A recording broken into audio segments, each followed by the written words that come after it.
Welcome to the Clemson Dubcast, the week of May 24th. Fast approaching Memorial Day weekend. Looking forward to it. Also, approaching the hounds being unleashed in the recruiting game.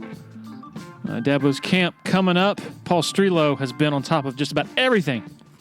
Doing a fantastic job as always. Check his stuff out at TigerIllustrated.com. My good friends Blake Smith and Brooke Archenhold have been part of the podcast since the beginning, way back in August of 2018. They have an accomplished team of personal injury attorneys at Parham, Smith, and Archenhold based in Greenville. They are Clemson people, and their skillful attorneys have decades of experience in complicated litigation matters, taking a special interest in medical malpractice, nursing home abuse, and neglect, car accident cases that have left the individuals involved in serious trouble. For a free consultation at Parham, Smith, and Archenhold, call 864-990-4581 or online at parhamlaw.com. That's P-A-R-H-A-M law.com. When you're ready for a complete renovation in your home or business, open the door to more with Harris Home and Harris Commercial. Their local experienced team will totally transform any room space, from beautiful floor coverings to construction to finished details. Harris handles every step of your renovation process, whether it's a kitchen or living room or an industrial or educational setting, like some of the positively stunning work they've done at Clemson University. Go to discoverharris.com and experience a total renovation transformation from Harris Home and Harris Commercial. If you're in the Eastern Midlands and PD area and you're in any way interested in buying and selling a home, commercial property, land, need to consider reaching out to Uptown Realty. They're based out of Sumter and run by a friend of mine, Patrick Enzer, big Clemson guy, used to cover the Tigers in a newspaper capacity, longtime supporter of Tiger Illustrated, longtime listener to the Dubcast. The home buying process should be an enjoyable experience, so let Patrick and his staff do all the heavy lifting. All you got to do is pick up the phone and call 803-774-0435 or go to uptownrealtysc.com. Okay, to our conversation with Drew Butler, former Georgia Bulldog. Going to talk a lot of Georgia Clemson opener you might have heard about. Also, a lot of the name, image, and likeness stuff, which Drew is heavily involved in. Really interesting conversation here, and I hope enlightening as well. Here we go. Enjoy. Okay, joined by Drew Butler of Icon Source, former Georgia Bulldog. How you doing, man? I'm doing great. Thanks so much for having me. Looking forward to chatting with you. A lot to talk about. Plenty going on around college football and also with the big week one matchup between Clemson and Georgia. It's going to be a great summer leading up to kickoff weekend. Yeah, for sure. It feels great just to be able to write about the coming season being kind of a certainty as opposed to last year where you're like, okay, maybe no season, and what in the world am I going to talk about and write about from August to January? Absolutely, yeah. I mean, there's no doubt about it. Last year, the uncertainty that started swirling around college football, really when people were just trying to figure out if we were going to have a season or not, it was hectic. It was stressful. I love college football. You clearly love college football. It's part of your livelihood. And there was a reason why the institutions and the powers that be pushed it forward to make sure that college football was played last year. And obviously with the lack or the small amount of health issues concerned around the pandemic that happened, I give a lot of credit for them pushing along and making sure they did it in a safe way. So, first of all, I guess I have to apologize for a semi-butt dial that I caught you. I guess it was maybe Friday morning. I woke up. I have a Bluetooth, I have Jaybird earphones that I listen to podcasts at night because they help me sleep. And I wake up at like 5:20 a.m. to somehow I'm listening to your voicemail coming through my phone, and I'm like, oh dear, this is a problem. So kind of creepy to have another media member calling you at 5:18 in the morning, so I apologize for that. That's okay. As long as you weren't listening to my podcast with Aaron Murray, Punt And Pass, that puts you to sleep, then I'll forgive you for sure. Well, it's not the quality of the podcast that put me to sleep, because I've listened to some really good ones, and it doesn't matter. I think it's just the taking your mind off of whatever you're thinking about. Somehow that does it for me. How long have you been doing that podcast with Aaron? We're going into our 5th season this fall. It's been a lot of fun. You know, we started in 2017. I had just got done playing in the NFL, and Aaron had just signed his first contract with CBS Sports. So I had done some media work in the past, even while I was playing. I actually wrote for Roddy Navolsi, who's the publisher of UGAsports.com, Georgia's Rivals Network page. I hosted their syndicated radio show called Dog Dial for a number of years. And then I kind of saw a unique opportunity for us, Aaron and I, to jump into the podcasting space and really talk about college football from the perspective of recent former players. So, we had played for and against these coaches in these stadiums, among these rivalries. And I think we had a real opportunity to tell the fans what they wanted to hear. And that just happened to be Georgia's best year in a long time. They were number one throughout the season. They went to the national championship after beating Oklahoma in the Rose Bowl. They beat Auburn in Atlanta during the SEC championship. They played Alabama in Atlanta for the national championship. And it was awesome. We did live podcasts. We were selling out bars and restaurants. So we had a ton of fun. We've got a great listenership and audience. And whoever's out there listening, if you want to add on a podcast for college football season, Aaron and I's podcast is called Punt and Pass. You can go to puntandpass.com. We touch on everything, mostly SEC football. But as the season progresses, we really kind of ratchet it up and cover the games that are going to really affect the college football playoff rankings. So we really enjoy it. And y'all do that during the season only? We do it during the season. We will kick it up during fall camp and get everybody ready for the season. So all good. And what do you feel like former players who have been in the belly of the beast, so to speak, can offer that sort of just media schmoes like me can't? Well, I wouldn't consider you a media schmo. I think as Judge Smales said, or was it Ty Webb, he said, "You're a tremendous slouch. Don't sell yourself shortly." Caddyshack reference for you. Yes.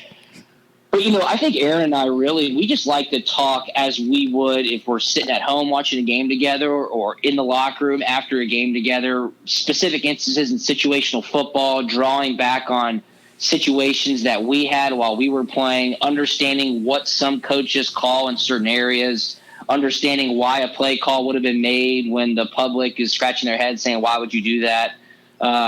We've been in those positions. And Aaron, big time as a quarterback, I mean, he's seen it all. And he watches a ton of tape, obviously, breaking down games for CBS Sports Network. So I really enjoy asking him questions. We love to get our audience as involved as possible and just explain to them, the game, how we see it, drawing off circumstances that we've been a part of, and then drawing that back to the fans and listeners to help them understand what's happening from week to week and maybe what to expect when we preview some games on our Thursday episodes. So you played at Georgia from 7 to 11?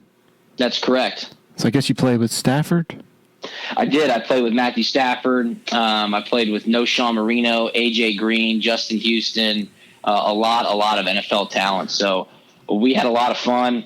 07 and 08 were really good years. And then 2011, my senior year, we won 10 games in a row, won the SEC East, and played in the SEC Championship against LSU. It's interesting in the current sort of landscape of elite college football, sort of what you have to have. I think it's been established in recent years more than ever is the ability to throw and catch. Probably more so than the defense wins championships, or you got to have a physical running game or whatever. And Georgia clearly has been lacking that to an extent, or to the extent of winning a championship. But you think back at Stafford, and if he were around now, wow, that's what you need. And I guess, correct me if I'm wrong, but back then it was more traditional building championships on more traditional sort of methods, defense and running game, like I said. So any does that strike you as well, that he was the type of quarterback who you kind of need now, who can really deliver you a national title? Yeah, no doubt. I mean, look at what the Los Angeles Rams did just to get him in the building as he's going into his 10th or 11th year. I mean, his arm strength is elite. His football knowledge is probably unmatched.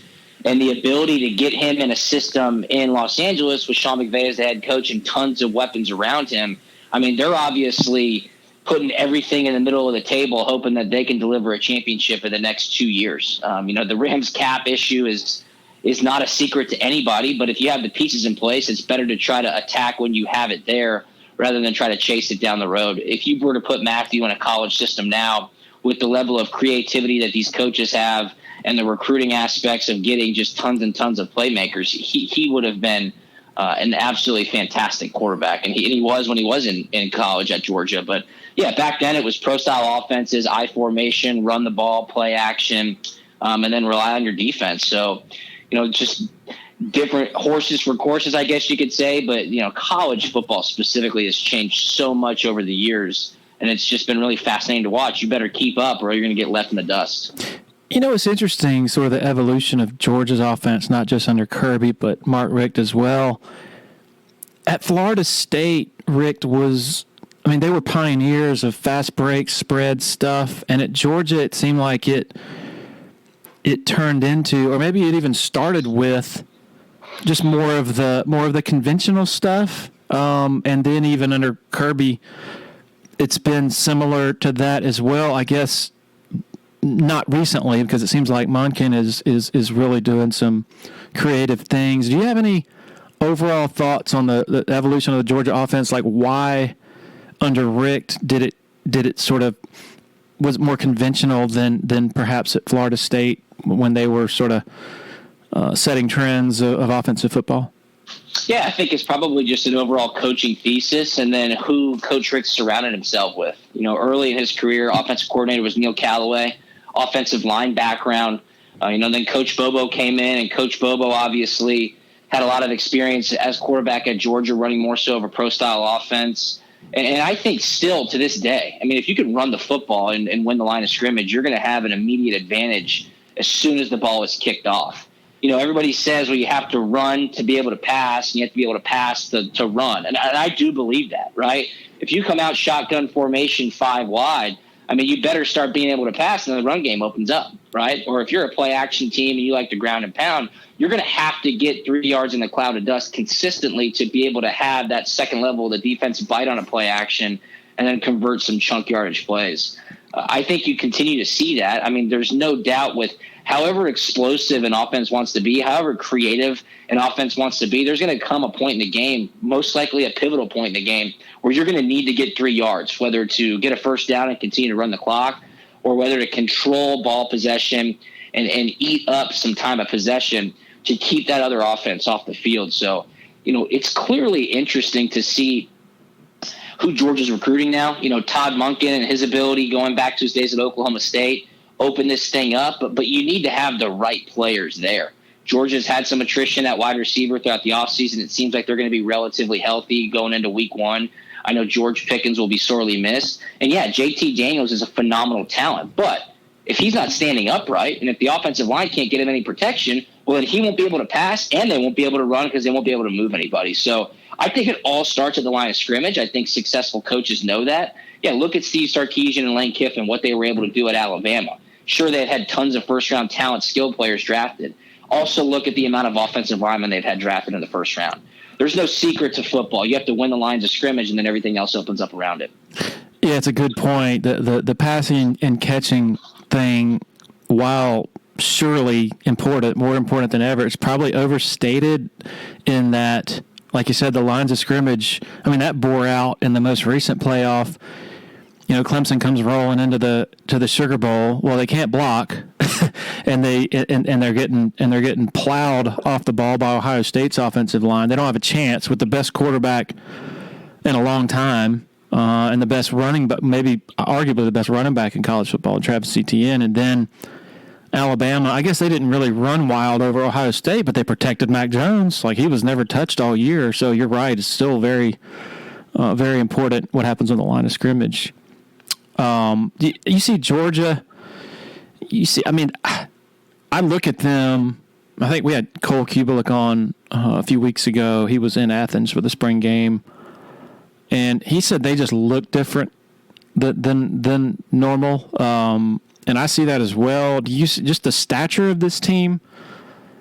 Is it the most imposing that you can recall in Athens in quite a while? No question. I mean, I've seen him up close and personal. I've seen the size of their offensive line. I mean, I played in the NFL for 5 years. They're bigger or just as big as any NFL offensive line that I had the chance to play with. I mean, these guys are absolutely behemoths. And I think it just goes to show the development at Georgia and how much that's changed really in the past couple of years, not only since Kirby Smart's been there, but Coach Scott Sinclair, their director of strength and conditioning, is a brilliant developmental coach, getting these guys in, understanding their bodies, knowing from a personal level what him and his staff have to do to best situate them to grow into being dominant SEC football players. And look at Matt Luke. I mean, Matt Luke, the offensive line coach at Georgia right now, head coaching experience at Ole Miss, very, very highly respected from everybody that I've talked to who either played with him or for him at Ole Miss. Having that type of talent on your coaching staff to understand how to best utilize guys is huge. I'm one of the guys who's always said, well, I'm not going to buy into recruiting because I believe development is just as important. But it's no secret that if you have more 5 stars than not, you're going to have a better chance to succeed. What those coaches do with the 5 stars when they show up on campus is a whole different story. And Georgia's coaching staff really is rock solid. They understand how to get these guys in position. And this year coming up more so than ever, really, it's time to look at the coaching staff and say, guys, I mean, look at the stable of horses that you have on this team. Let's figure out a way to help them and let them play fast and free and then see where the chips fall come this fall. Can you give sort of a finger on the pulse of what the average reasonable Georgia fan thinks of Kirby Smart right now? Because on one hand, I think the record is 52-14. National title game appearance, arguably, should have won that game. But, if you don't give up that heave on 2nd and 26, program is in really good shape. But on the other hand, there's that sort of long-term effect of, I think Rivals they ranked the most highly rated Rivals classes of the last 20 years. Georgia's number 1, which is kind of like, whoa, like how did they, not have a championship? And then there's, losing to Alabama in such close fashion so many times. What the average Georgia fan, what's the sentiment toward Kirby Smart? Is it, boy, we got to win this year? Or is it more of, okay, I'm happy with the overall shape of the program and we're going to get ours eventually if we keep loading up on all these highly regarded recruiting classes? I mean, I think any reasonable Georgia fan would know that there's just one thing standing in the way of Coach Kirby Smart, and that's Alabama. I mean, Kirby's done just about everything in his short tenure at Georgia except knock down the Titan, which is Nick Saban, and he's been damn close, and everybody knows that. I mean, 2 of the 3 games in which he's played Coach Saban, Georgia's absolutely dominated until the last 2 minutes, and that's in the SEC championship in 2018 and, of course, the national championship the year prior. I don't think anybody is disappointed by any stretch of the imagination as to what Kirby has been able to accomplish thus far at Georgia. Recruiting is the best that it's ever been. Obviously, the support he has from our athletic department is top-notch. I think the most important thing that Kirby's gotten from everybody is to buy in. The athletic department's bought in. The student athletes have bought in. The coaches have clearly bought in, and the fans buy in as well. There is one consistent messaging throughout the Georgia fan base and Dog Nation all fall, and I find that very refreshing. Now it's just time to look at the belly of the beast and say, you got to beat Nick Saban and you got to beat Alabama, because if you do, everything else is going to fall into place. If that would have happened years prior, he would have that national championship, and that storyline and that narrative would be already gone. I think he's got a real fantastic opportunity to continue to do that, and he's young, right? I mean, he is a young head football coach. He's continuing to get experience in situational football, in big-time spots in championship games, and Georgia competes for a college football playoff spot annually. That is what it takes to get over the hump, and there's no doubt that will happen.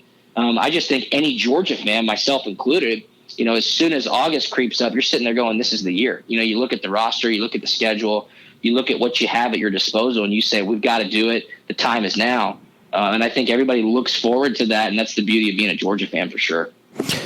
So there won't be, just hypothetically, if they lose to Clemson by 10 points, I'll use an Athens music-related description here. There won't be widespread panic among Georgia fans if that were to happen.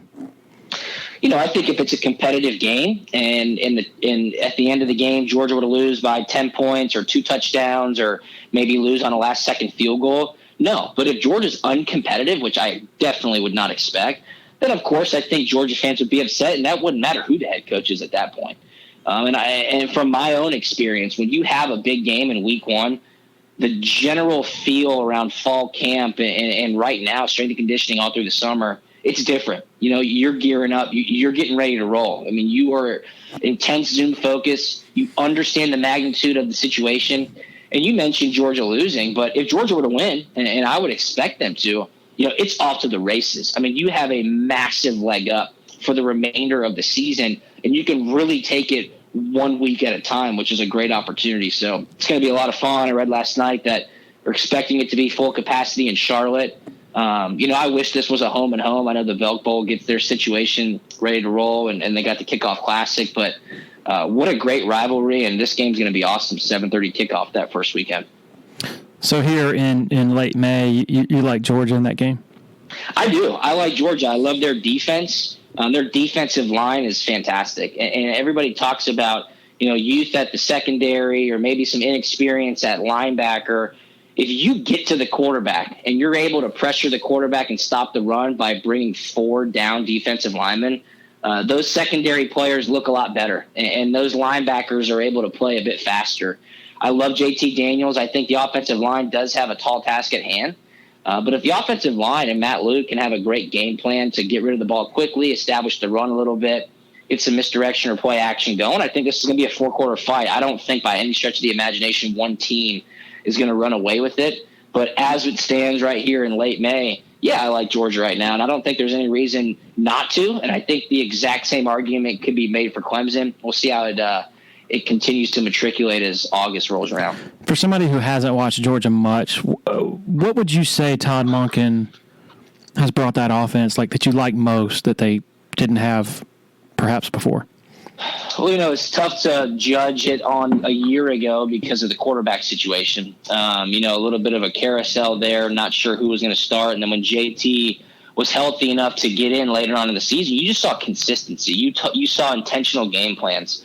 I think you saw efficiency in the first 15 plays that were called. It would really set the tempo for how the rest of the game would go.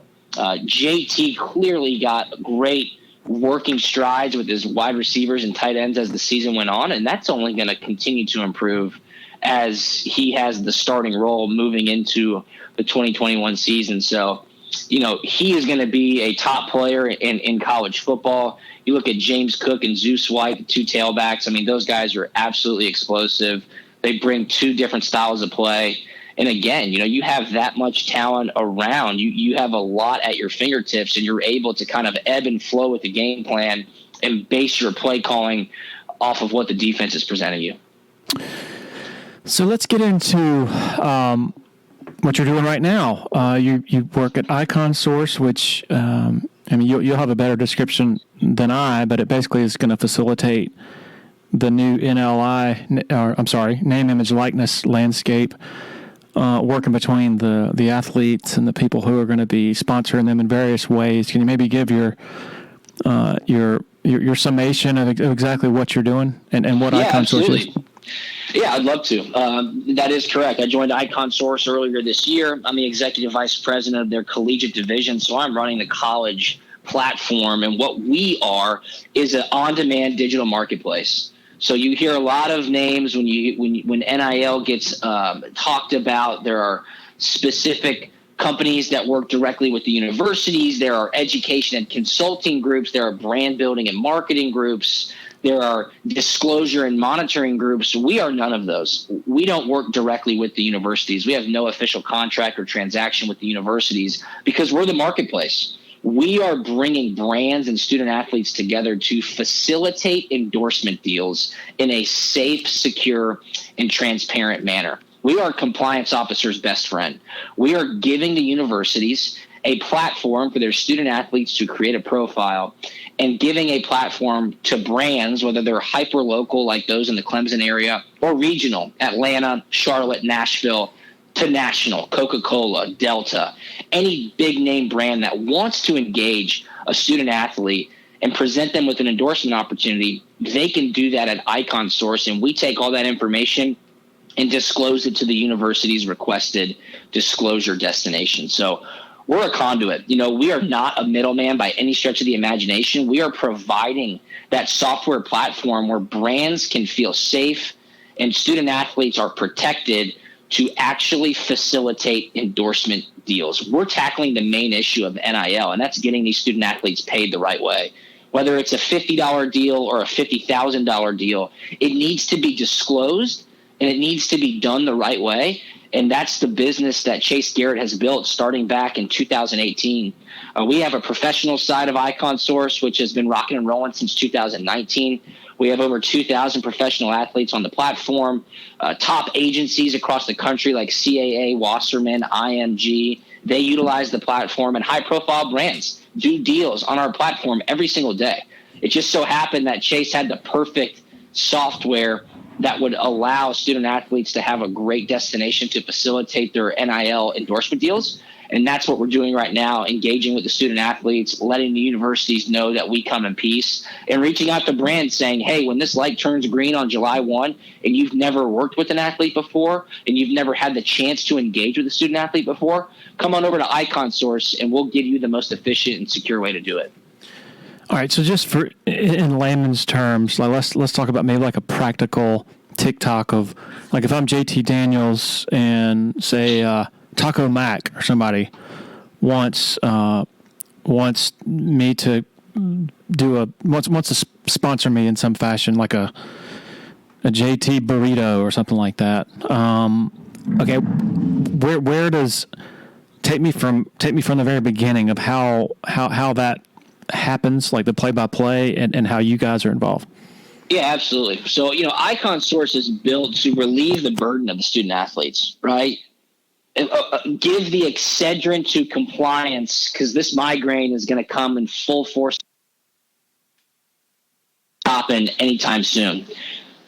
So JT was on Icon Source and he had a profile, and say Taco Mac did reach out to him and say, hey, JT, we're very interested in creating an endorsement opportunity for you in our business. JT, in a perfect world, while on Icon Source, would say, that sounds great. Please go find me on Icon Source. That's where I do all my deals. That way he knows he's protected by a contract that's going to protect his eligibility and best interests. Icon Source is going to actually ensure the transaction so JT doesn't have to go chase down a payment. And then we are going to send all that information to Georgia's compliance or their disclosure software, whichever they tell us to do. So JT and Taco Mac would have an authentic, real communication, on Icon Source. Taco Mac could speak directly to JT or whoever is representing him.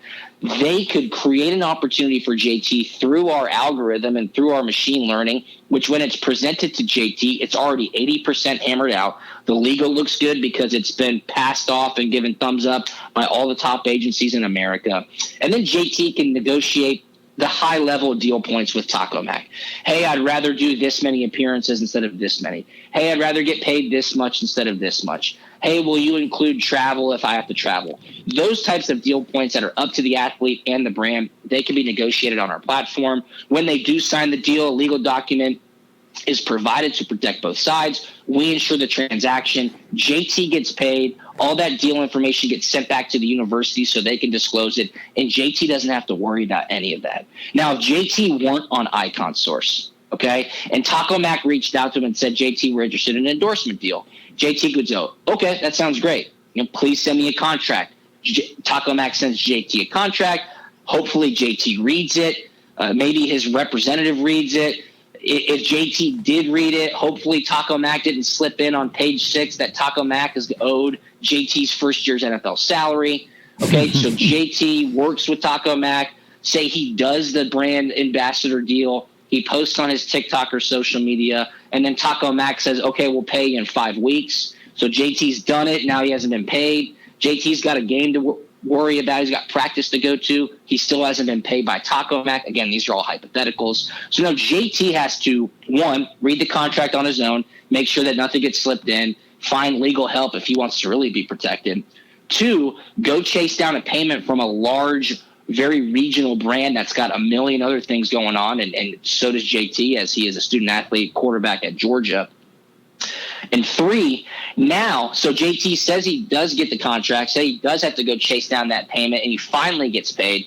He has to take all of that information manually and disclose it himself, either giving it to Georgia's compliance or manually inputting it into a software disclosure platform, which is just going to take up a lot of time. Right? I mean, student athletes have so much on their plate. Different states have different laws as to when these deals have to be disclosed. They have to be disclosed prior. They have to be disclosed in real time. We want to relieve the burden for the student athlete. If they utilize Icon Source, they are sending brands to a platform to where they know they're going to be protected, they know they're going to be paid, and they don't have to worry about the heavy lifting of doing disclosure on their own. We understand that student athletes are, one, very smart, but two, they have a lot on their plate. They've got practice, they've got school, they've got study hall, they've got tutors, film sessions, weights, regular college life. The last thing any student athlete wants to do is have to carve out 30 minutes or an hour to bring in paperwork, upload contracts, file payment processing, and tell the university all the action that they have going on. We want to provide that efficiency for them, and we want to protect them in the same manner. And then you guys, I guess, of course, get a cut of whatever. That's right. We charge a service fee, and the brands also pay a service fee. The benefit for a guy like JT Daniels is if he did $1 million worth of deals on Icon Source, we're going to send him one single form 1099 at the end of the year. We have all that back office accounting, which is going to provide JT the information that he needs. We have all those contracts and the payment processing to make sure that JT is best taken care of. And then the brands understand the efficiency as well. So the brands pay a little bit of a premium to do the deal on our platform, knowing that they are going to be playing by the rules and doing it the right way. That's the bonus of working on Icon Source. And on our professional side, every single brand that has done a deal through our platform with a pro athlete has come back and done it again. So we have a great retention rate, lots of positive feedback from top agents and top athletes on the professional side. And brands love it, and we can't wait to see the great feedback from hyper-local brands when this college NIL opportunity opens up. I know that Clemson works with Open Doors. Are you guys similar to them, or are they more geared toward the branding of the individual athletes and tailoring their social media feeds with a bunch of videos and pictures and things like that? Or is it different? Yeah, absolutely. Open Doors is a fantastic company, and they do exactly that. And they also help educate these student athletes on what's going to happen when these laws change and how they can best position themselves and how they can best protect themselves. We are just a marketplace, and that is why we are in such a unique position as this new industry opens up on July 1. Keep in mind, like I said earlier in the interview, Chase Garrett founded this company in 2018. They've worked with professional athletes daily since 2019. This is not just some company being spun up out of the dust to try to take advantage of the new NIL Wild Wild West. And we want to work with those companies that do provide for the universities and that are paid by the universities. We are a true complement. We can work with anybody. We're agnostic. We would hope Open Doors would see our platform and go, wow, Icon Source really gets it. We would be able to disclose that information to Open Doors if needed. And then we can go from there and provide value for everybody. Provide value for Open Doors because they're going to have a streamlined process for their student athletes. Provide value for the university because they're going to know where their student athletes are going to do deals and get all that information in as close to real time as possible. And provide value for the student athlete, most importantly, because we're going to protect them and we're going to get them paid the right way. Again, going back to the main issue at hand, student athletes are now able to be compensated for their name, image, and likeness. That is the rule change. The rule change is not student athletes can now be educated on how to be compensated for their name, image, and likeness. So we want companies like Open Doors, like Influencer, like Altius Sports Partners, like Compass CLC to educate these student athletes. Let them know what is happening. For them to understand these rule changes, and then come on over to Icon Source so you can finally capitalize and realize on your name, image, and likeness. there's a lot of angst and fear out there about what's coming. Clemson's AD, Dan Radakovich, we had an interview with him a few weeks ago, and he said it's going to be a completely different world.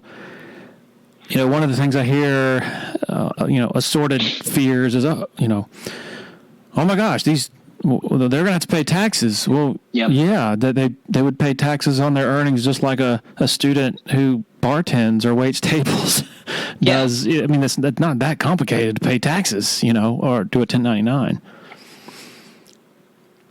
Yeah, you're totally right. I mean, there's no doubt about it. These student athletes, this is a real welcome to the real world moment for them. Name, image, and likeness will be a meritocracy. This is capitalism, and we understand that. I'm not saying that only 1% of people are going to benefit. No. I mean, that's why Icon Source was built, to provide for 99% of athletes and 99% of brands to facilitate endorsement deals with people that can speak authentically about these brands and really drive awareness and provide two-way value for everybody involved. But yeah, if you make over, what is it? I think the federal is $600, I believe. If you make more than $600, you're going to have to report on your taxes. So we want to give the student athlete that benefit as well, to say, hey, guess what? At the end of the year, Icon Source is going to provide you with that single form 1099. So then you can take it to your accountant, or you can take it to taxslayer.com or TurboTax and do it yourself and make sure that you are an upstanding citizen paying your taxes and doing things the right way. And that's where those groups who are engaging directly with the universities and educating these student athletes will provide value. And that's why the universities are paying them so much money to help these student athletes. We want to empower the student athlete to make that money, realize their NIL, and help them in any way that we can. Yeah, it seems like maybe the average person just maybe is under the impression that, okay, once this happens, it's just going to be the wild, wild west, craziness. But it really seemed like at so many levels, whether it's compliance, getting their ducks in a row, whether it's the actual football programs that are devoting their resources to educating their athletes on what's to come, or whether it's through Open Doors or you guys, independent company, that there's a clear structure that is taking shape to assure that ideally, most of this stuff is above board. Is that too rosy of a take on it? No, not at all. A lot of people, you read about the NCAA's third-party administrator and who they're going to choose to do that. That's all about disclosure and monitoring, right? They are choosing who they think is best to send to these universities, or let these universities use that software to be able to monitor and disclose the deals that are happening. That's all that the third-party administration tag has to do with. And we know as a marketplace that we cannot have official business with the universities. I mean, if you read the state laws and if you read some of the proposed federal legislation, one would think, based on how those are stated and how they read from a legal interpretation, when it says universities cannot directly or indirectly cause compensation for student athletes, it seems like if a university is paying a company for a service, it might be tough for that service to help cause compensation for the student athlete. That's why we're agnostic. That is why we sit separate of the universities, but in arms with them, saying, hey, we don't cost a penny. We have no official business contract with you. If your student athletes utilize Icon Source, we will protect them and give them a safe and secure platform to do their NIL endorsement deals, all the while providing you with extreme transparency, providing you with real-time disclosure into whatever disclosure platform you wish to utilize. That is how we are in a unique position. And then the fact that we do deals every day with professional athletes and that our model is proven gives us a leg up on all the competition. So that's why we have been in that lane. And that's why I think when the federal legislation hopefully gets passed later on in June, it will clearly state, hey, these companies can do X, Y, or Z. We know that. We're not trying to do everything under the sun. We are experts in our particular field, and we want to provide that expertise for student athletes so they see a lot of the benefit. So obviously a lot of different parties, including you, have an interest in all this being above board, but what about the below board instances of a car dealer, sort of ostensibly paying an athlete a couple $100, couple $1,000, but then saying, okay, we're gonna give you $100,000 under the table because you came here. What's your take on that? Yeah, a lot of the federal legislation clearly states that pay to play is going to be strictly prohibited. So they will have, hopefully, huge ramifications if that were to be found out happening. And what is pay to play? Pay to play is just that, a car dealership or whatever, a local bank offering a high school prospect X amount of dollars, hundreds of thousands of dollars. If when they sign that university, then the transaction happens. That can't happen. The NCAA wants to allow student athletes to be compensated off their individual name, image, and likeness, but also uphold amateurism. I think everybody agrees with that, right? This is a bipartisan issue. We want to make sure it's done the right way. I think it will be done the right way. So much fatalism is talked about with this specific new Wild Wild West, as you mentioned, but there are the right ways to do it. And it will ebb and flow from July 1 to July 7th to August 30th to October 31st, right? This is going to continue to evolve and change as we all enter into it. But I think the most important thing is for student athletes to understand they have to do things the right way. They have to disclose what's happening. And look, if they take a deal for $100,000 under the table and don't disclose it and don't report it to their tax filings, it is a big no-no.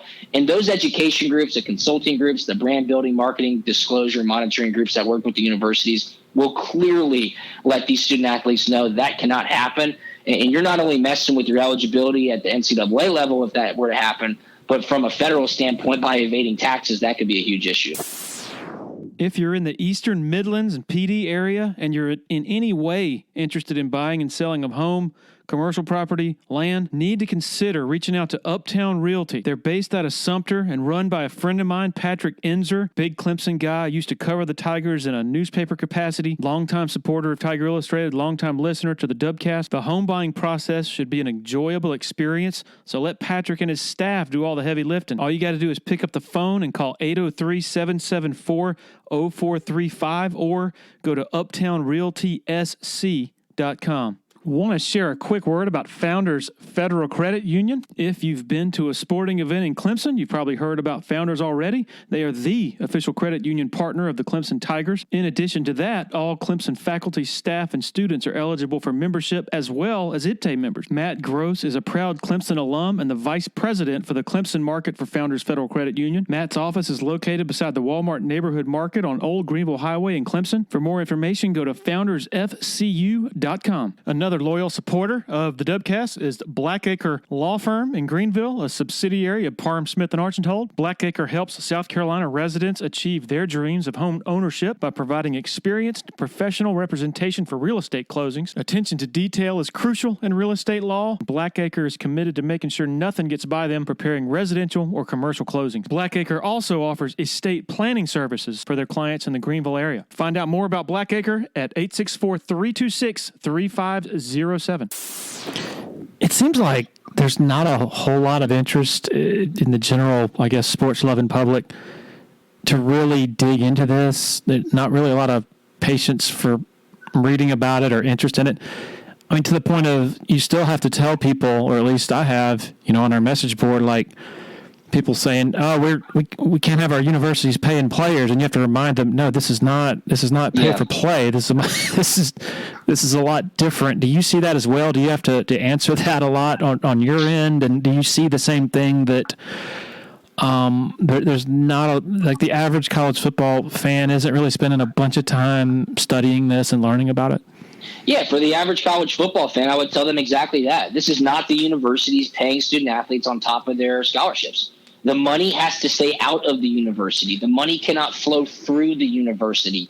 That's why these federal legislation and state laws are being passed to clearly state that, right? These are individuals making money off their name, image, and likeness. It's as simple as that. It is earned. And I'll say this. If JT Daniels is an icon source and he throws 5 touchdowns against Clemson in week 1, guess what his icon source is going to look like on Monday morning? He's going to have tons of opportunity.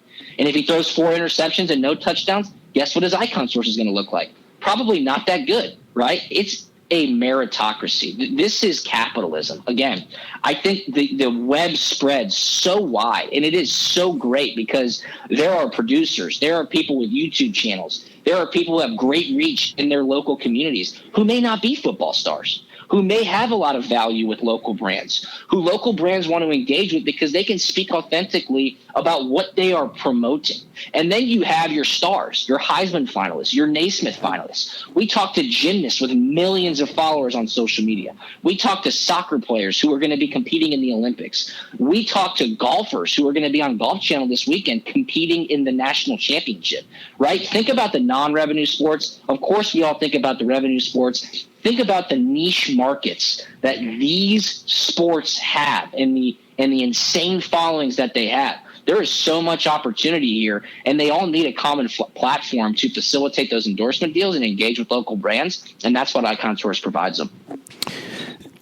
Yeah, I've always thought about, in terms of the name, image, likeness topic. Excuse me. There are so many examples of big time college athletes who have supreme marketability, who aren't able to translate it to the NFL and parlay that into a lot of money. I'm thinking of Taj Boyd was a superstar in college, and Ben Boulware was a not an NFL guy either, but a stud linebacker for a national championship team. And you're thinking, man, if I'm in those guys' shoes, or Keith Marshall's shoes, who's for whom injuries derailed his career, you're talking about $500,000. I'm just pulling that out of thin air. But that's quite a nest egg to start whatever endeavor you want to after you get done with college. So to me, that's the best argument for allowing these kids to take advantage of that, because not all of them are destined for, to be millionaires in the NFL. Yeah, it's a great head start, and they earned it. Ben Boulware earned that. Taj Boyd earned that. Keith Marshall earned that, right? It's not like people were just giving it to him because of his name. I mean, Ben Boulware was an absolute savage on the field, fun as hell to watch, made plays all the time, helped Clemson win a national championship. He earned that right to be compensated off his individual name, image, and likeness. And now I believe he's back in the Greenville area, making a great impact on his local community. People love to engage with him, interact with him. He would have made a boatload of money. Taj Boyd, the same way. I know Taj. Taj, I think, lives in the Greenville area still, too. Why do you think those guys come back and live in those hyper-local communities with great Clemson reach? Because people respect them. People want to be around them. People want to do business with them because they're good guys. They're smart. They're hardworking. And they respect them off of what they did in that Clemson jersey. So those are two great case studies for Clemson. There are guys on the team this year like Balin Spector. Balin Spector is going to be just like Ben Boulware. And Clemson's going to have a great opportunity to make it back to the college football playoff again.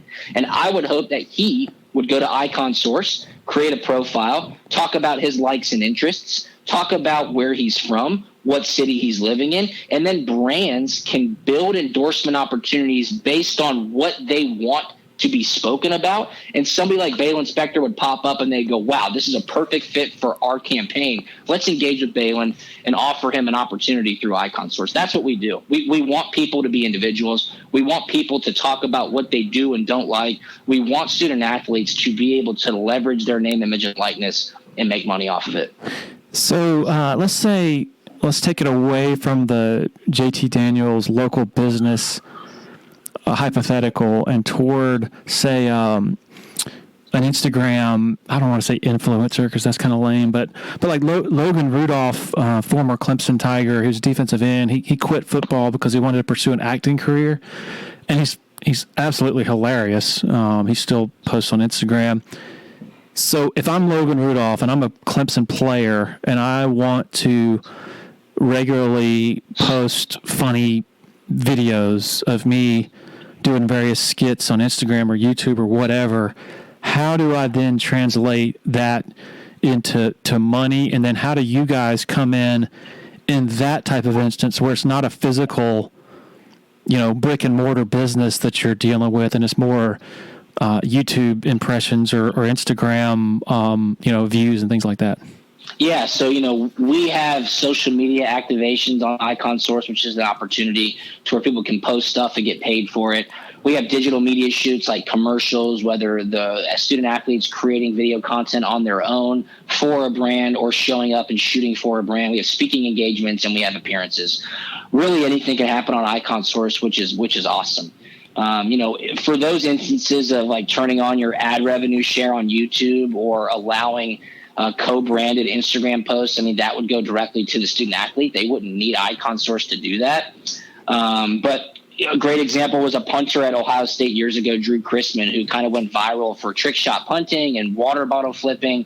He could turn on his ad revenue on YouTube and get checks monthly based off how many views they have. That's just one avenue of how these student athletes are going to be compensated. So that individualism, that engagement with the audience, that wanting to talk to reporters, I think it'll help you out a lot, Larry. Like, student athletes are going to want to show a better side of themselves to maybe entice a brand to reach out to them. I think this is something where a rising tide lifts all ships, and student athletes are going to truly understand the power that they have to make some money. You hit on a key part of this a few minutes ago, in that it's not just the Trevor Lawrences and the football and basketball superstars who are going to be a big part of this. It's also, you mentioned, all these minor sports are their own silos that have tremendous interest within those spheres. And so you think about it, you put yourself in the shoes of a gymnast who has some, really unique industriousness of whatever they post that goes viral or whatever on Instagram or whatever it is. And then those kids aren't on full scholarship. And so, you think to some of the kids who in recent years have generated such a following or popularity that would have translated into revenue, and they're sitting there in the real world right now paying back their student loans and thinking, yep, man, I could have made like $300,000 and not be paying off my debt right now as a result of this. So that's another kind of interesting way to think about it that probably the average sports fan isn't. Yeah, you would be amazed at the brands that are contacting Icon Source right now, getting ready for July 1st in the 5 states that have passed laws. And they're building opportunities, and they can't see any student athletes that are on Icon Source right now on the college side. All college athletes' profiles are locked and hidden until their respective states change the rule and they can be compensated. Then they will be visible on Icon Source to brands.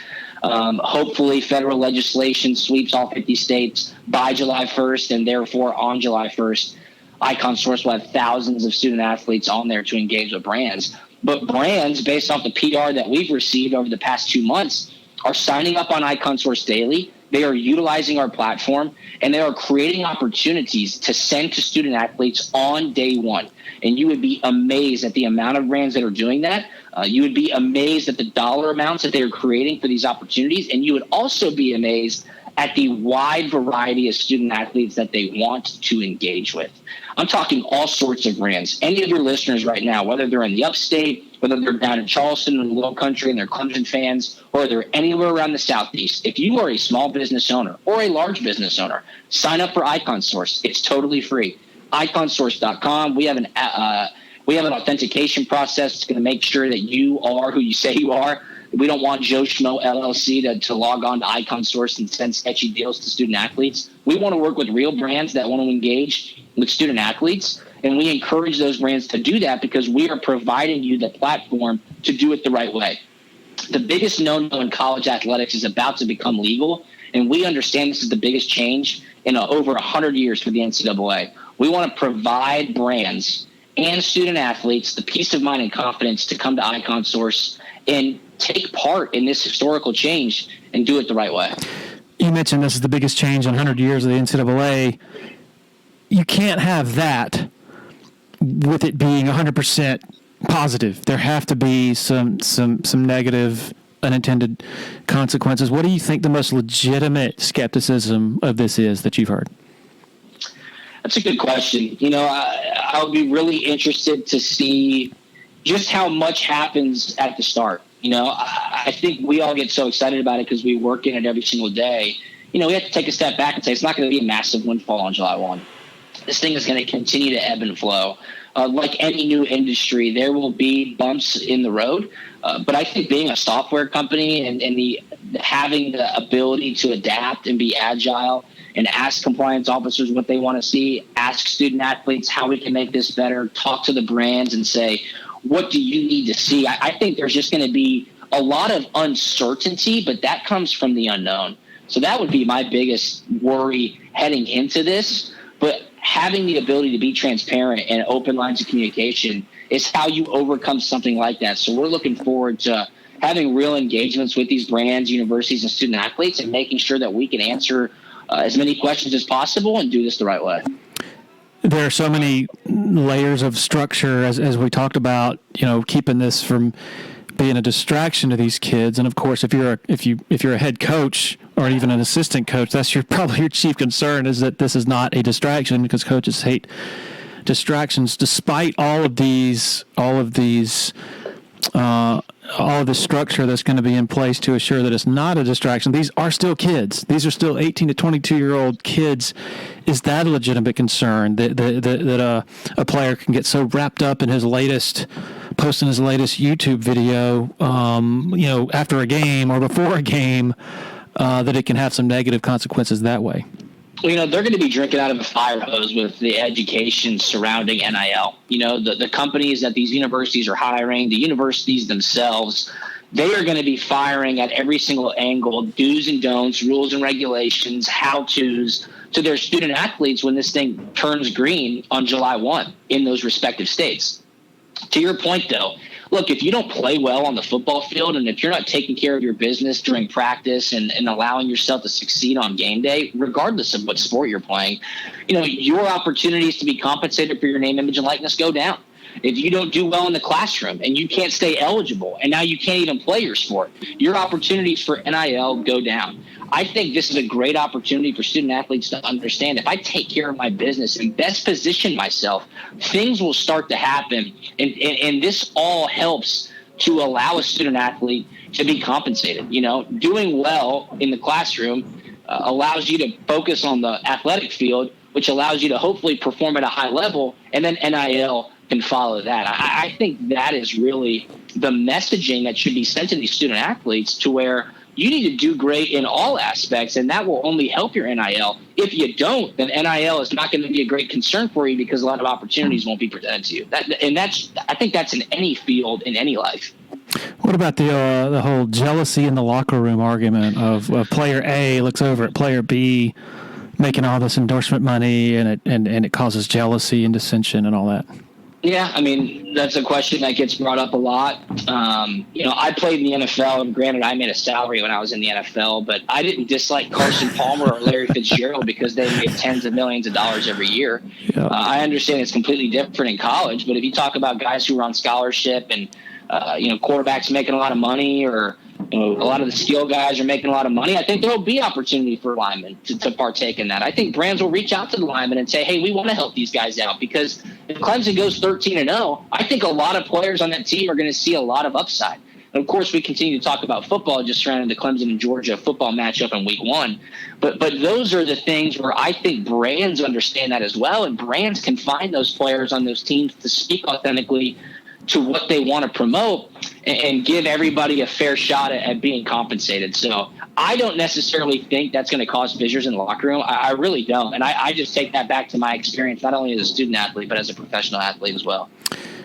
Yeah, it's like all these potential dangers we're talking about. It's like you think about them, and then you come to the conclusion that, okay, the football programs with the best culture are going to be able to withstand a lot of that. And it's about sort of the strength of your culture, probably more than ever. And certainly Clemson has a wonderful culture under Dabo Swinney. You see it that way too? Yeah, I certainly do. Culture starts from the top down. Everybody has to buy in. There's no doubt about that. And I think that only gets intensified with NIL coming into the picture. So many people ask about recruiting differences, and so many people ask about how is this gonna affect what kids go to what schools. Look at the landscape right now. I mean, there are clearly 4 winners in recruiting every single year. I think there's real opportunity for schools to step up and allow themselves a bit more of a level playing field when NIL comes into fruition. And we're excited to help those schools in any fashion. So what do you think Todd Gurley and Keith Marshall could have made during their college career through autographs or whatever, or maybe even like a branding Gershel campaign? Yeah, it just depends. I mean, those guys were highly marketable when they were in college. You're talking about 2 of the best running backs in the nation, 2 guys who were very individualized. They had nicknames, Gershel, not only here in the Southeast, but in Atlanta, across the nation. I don't know a specific dollar amount, but for sure, Keith Marshall and Todd Gurley would have made over 6 figures individually. There's no doubt about that. Did the NCAA and college athletic departments sort of make their own bed here it's the money involved that's going straight to coaches now, mostly to facilities and all that. You had Todd Gurley, speaking of which, I mean, the dude, what did he make, like $3,000 off some autographs, and he had to sit 4 games? I mean, we vilified Terrell Pryor on Ohio State for tattoos, was it? I mean, it's like a lot of this stuff just seems kind of absurd looking back at it. And do you think that the bed was sort of made by a lot of those instances and the sort of the conflict between, or the dichotomy between coaches who were making $800,000 12 years ago, now making $8 or $10 million now, and seeing that river of money going everywhere but into the pockets of the athletes? Yeah, I mean, those certain interests certainly push this narrative forward. Any student athlete getting suspended 4 games for signing a jersey and getting compensated nowhere near what they should have been compensated for signing jerseys. That obviously tilted the scales to say, hey, something needs to change here. And I think they're making the right step. The first step is allowing student athletes to make money off their name, image, and likeness. I don't believe you should cap what a coach can make. I don't believe you should cap what a student athlete can make off their name, image, and likeness. I think you can be paid for what you deserve. And I think that this is a great opportunity for student athletes to get a seat at the table and say, hey, you know what? Now I can capitalize for my individual name, image, and likeness, and really appreciate that opportunity to do so. So this is a great first step by the NCAA, hopefully, but specifically by these states who have enacted these laws for July 1st. Would you be in favor of actual pay for play? And did you? No. No, and no, I'm not in favor for that. I think it's, way too complicated. You can't have the universities pay the student athletes. Title IX comes into effect. Then student athletes would become employees of the university. Then their scholarships would have to be taxed. It is a way too slippery of a slope. There's no way, I believe, that you could do it on a fair scale. So I am not in favor of that at this point. But I am 100% in favor of student athletes being compensated for what they deserve. Did you study at Georgia journalism communications? I think I saw on a podcast with the Georgia. Yeah, I graduated with a journalism degree from Grady School of Journalism. I did telecommunications, which is the business of radio and TV. And then I started my master's in sports management. But you were not able, like your football demands kept you from doing some of what you wanted to do in college and undergrad. Did I hear that right in the podcast? Yeah, that's correct. I was going to be a broadcast journalism major. Georgia obviously has a great broadcasting school, great broadcasting alumni, and you had to work at the specific radio and TV station for a semester. So in the fall, I couldn't do that because of our demanding schedule. And in the spring, I couldn't do it either because of workouts and spring football. Yeah, some people don't really understand that either. Like, in a lot of instances, athletes aren't able to take the majors they want to because it conflicts with the year-round demands of their sport. Yeah, it's just one of the sacrifices you have to give up as a student athlete. There are a lot of privileges that come with being a student athlete, but you do have to sacrifice some, and I think most student athletes understand that for sure. And you, lastly, you have some history with Chandler Catanzaro, I guess. You want to share some of that? Oh, yeah. Catman is one of my closest friends. He was the kicker for the Arizona Cardinals when I was the punter there. We were teammates for 3 years. He kind of brainwashed me a little bit, and I do have a soft spot for Clemson. But you know what? Week 1 of this football season, that will be thrown away. It'll be a lot of fun rooting on the Dogs, and that should be a great game. How did he brainwash you? Like, what did he enlighten you on that you might not have been enlightened on about Clemson before? Well, he's just a great guy, first and foremost, a brother and a best friend. There's no doubt about that. But that was Georgia's lean years, 14, 15, 16. Coach Rick had just been let go at the end of 2015. Kirby Smart had come. So Georgia was kind of going through a little bit of a rebuilding. And that's when Clemson was overcoming Clemsoning. So it was fun to root the underdog on, fun to see them kind of take the next step and propel that program forward. So we were out west in Arizona together, and it was always fun to cheer on Clemson when they had a big primetime game. How remarkable is it that they've been able to do this while in the ACC, the financial disadvantages with the SEC and Big Ten are monstrous, and yet Clemson has been able to go toe-to-toe and beat a lot of these schools, not just head-to-head, but on the recruiting trail whose bank accounts are in another league. Just from the outside looking in, how remarkable is it that Clemson has been able to do this with relatively limited resources? Yeah, I mean, I don't think you could say they got relatively limited resources. I understand where you're coming from. I mean, what they've been able to do and the money that's come in through the success of their football program clearly puts them near the top of the pecking order. But Clemson's not a major public state university, if that's what you're saying. I mean, I understand that because I grew up right here in Atlanta. But, winners find momentum. People want to be a part of it. I think Dabo's done a great job of controlling that narrative. The student athletes buy in. The fan base now is stretched more so than it ever has before. And it's just exciting. Clemson has a lot of excitement around them, and it's always fun to follow along. What would be different right now had Cam Newton gone to Georgia instead of, Florida, then Auburn?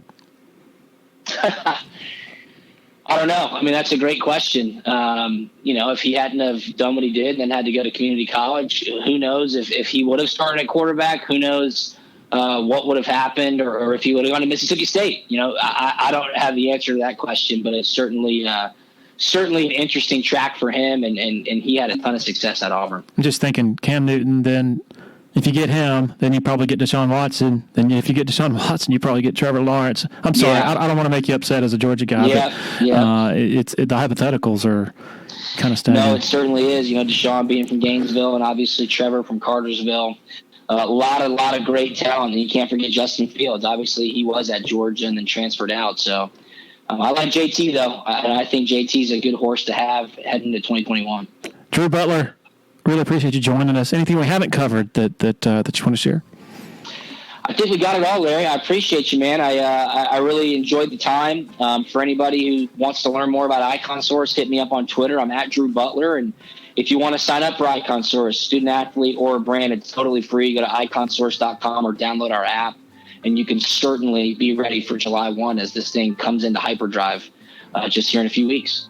All right, great stuff there from Drew Butler. Man, what a wild ride he is in for as all this stuff changes here in the very near future. We might check back with him to see how all this is going, maybe a few months in as the college athletics world changes. Appreciate him joining us. Also appreciate our 6 very loyal sponsors for helping make this happen. And most of all, thanks to all of you for hitting that play button. Everybody have a great week. Cheers.